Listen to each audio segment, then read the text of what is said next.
नमस्कार, मैं हूं रंजीत झा। शायरी पढ़कर खुद को ईमानदारी का सर्टिफिकेट देने वाले सीसी राजीव कुमार आखिर कब तक झूठ बोलेंगे? झूठ ज्यादा दिन तक टिकता तो है नहीं। लिहाजा चुनाव आयोग के कारनामों पर एक बड़ा खुलासा हुआ है और यह खुलासा आरटीआई के जरिए किए गए हैं। इसमें जो जानकारी हासिल हुई है उसने तो सबकी नींद उड़ा रखी है कि आखिर राजीव कुमार के कथनी और करनी में फर्क क्यों है। सबूत मांगने पर कहते हैं कि अगर सबूत देना शुरू कर दिया तो 3600 साल लग जाएंगे इसे वेरीफाई करते रहने में, इसलिए हमें सबूत ना मांगे, परेशान किया तो केस भी कर देंगे। लेकिन अब चुनाव आयोग के chief election commissioner Rajiv Kumar के देखिए नीचे हमने एक जो डॉक्यूमेंट में हाईलाइटेड टेक्स्ट में कुछ लगाया है, वो दरअसल चुनाव आयोग के ही द्वारा दिया गया हैंडबुक है जो प्रिजाइडिंग ऑफिसर को दिया जाता है। और इसमें जो बातें कही गई हैं उस नियम को ताक पर या तो रख दिया गया या फिर उसे पालन करके छिपा भी लिया गया या फिर ऐसा कुछ हुआ ही नहीं। सोचेंगे कि भाई खबर क्या है, बातें लच्छेदार क्यों हैं? तो चलिए इस संबंध में सीधे सीधे इस मामले पर लगातार अपडेट दे रहे राजू पार्लेकर साहब के ही ट्वीट को देखते हैं कि वो क्या कह रहे हैं।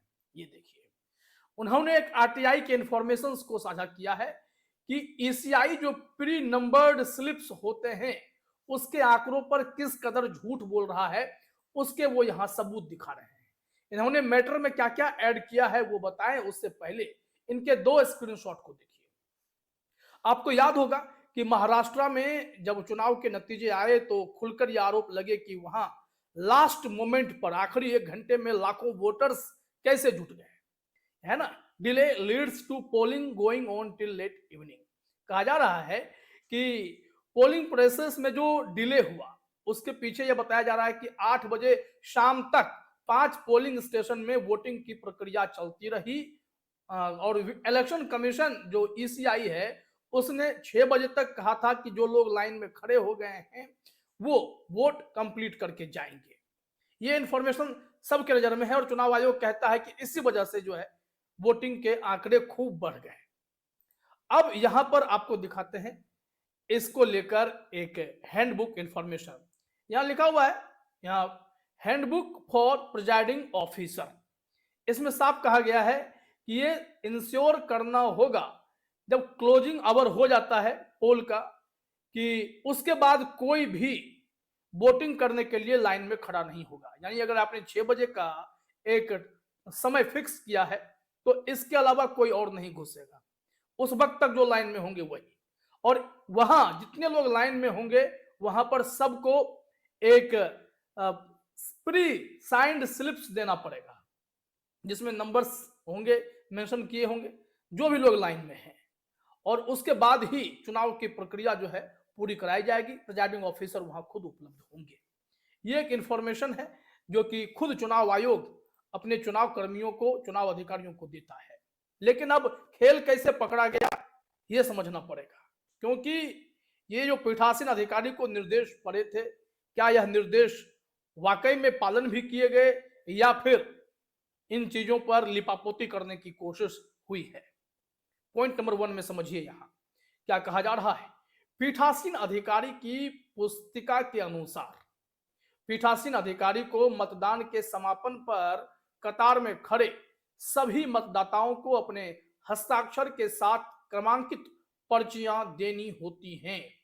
यहां कहा जा रहा है कि 21/5/2024 के हस्ताक्षर हिंदुस्तान टाइम्स की रिपोर्ट के अनुसार निम्नलिखित जिलों में मतदान नीचे उल्लेखित समय पर समाप्त हुआ। ये इन्होंने एचटी की रिपोर्ट का हवाला दिया है।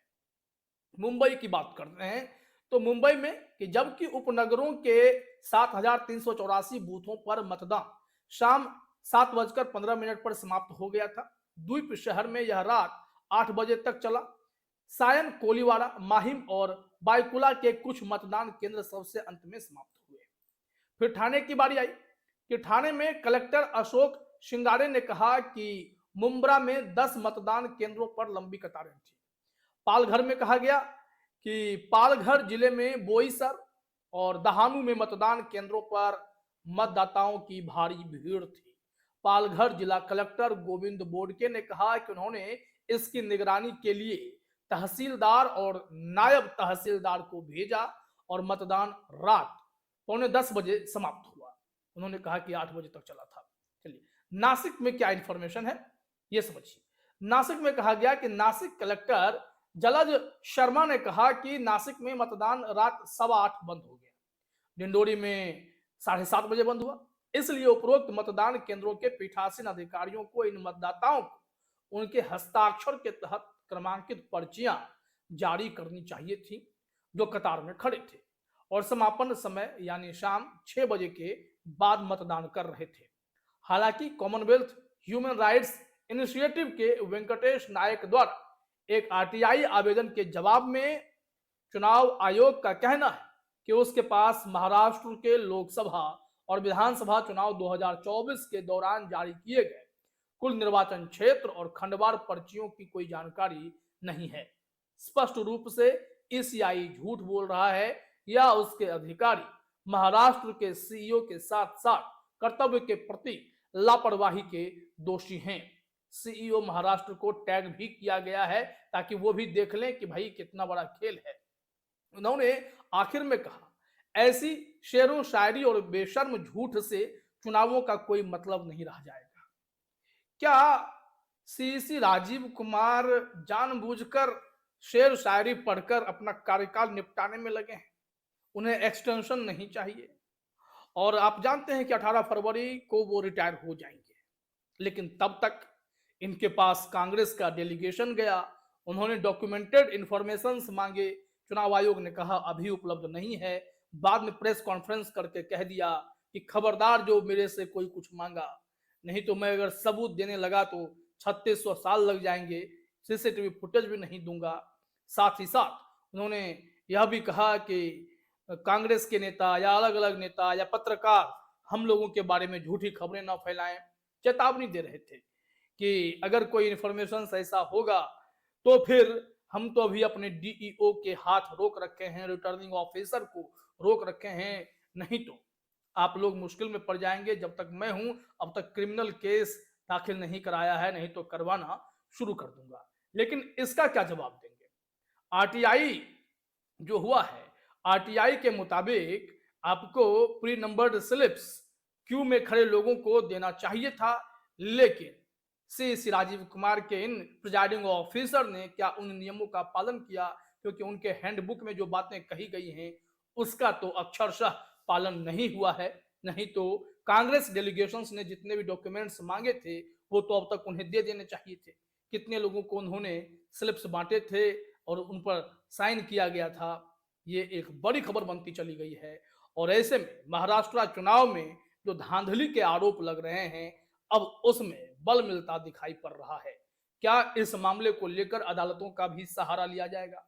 क्या इस हैंडबुक के सहारे अब बात लंबी खिंच जाएगी? आरटीआई के जरिए हुए खुलासे को तो अदालत भी मानेगा, क्योंकि यह जवाब किसी और ने नहीं, चुनाव आयोग ने ही दिया है। और सबसे बड़ी खबर इस मामले में यह है कि सुप्रीम कोर्ट में अभी इनके द्वारा जांच रिजल्ट वेरिफिकेशन की प्रक्रिया पर भी सवाल उठाए गए हैं। कई केस लंबित हैं जिस पर सुनवाई होगी और चुनाव आयोग जो आंख मिचौली का खेल खेलता है, जिसमें वह कहता है कि बस जो मैं कह दूं वही ब्रह्म लकीर है। अगर कोई रिजल्ट वेरीफाई करने के लिए कहता है तो उनके उन मशीनों को सीधे फॉर्मेट कर देते हैं और मॉक पोल करके बोलते हैं कि हो गई जांच, सब ओके है, अब जाइए घर, आपका पैसा डूब गया, क्योंकि खुद के खर्च पर सब कुछ कराना पड़ता है। तो यह बड़ी खबर है और सीसी राजीव कुमार की मुश्किलें बढ़ने वाली हैं। चुनाव आयोग की पारदर्शिता पर जो सवाल है वो सवाल और भी गहरा होता जा रहा है। फिलहाल इस वीडियो में इतना ही। आप तमाम साथियों का हमसे जुड़ने के लिए बहुत बहुत धन्यवाद।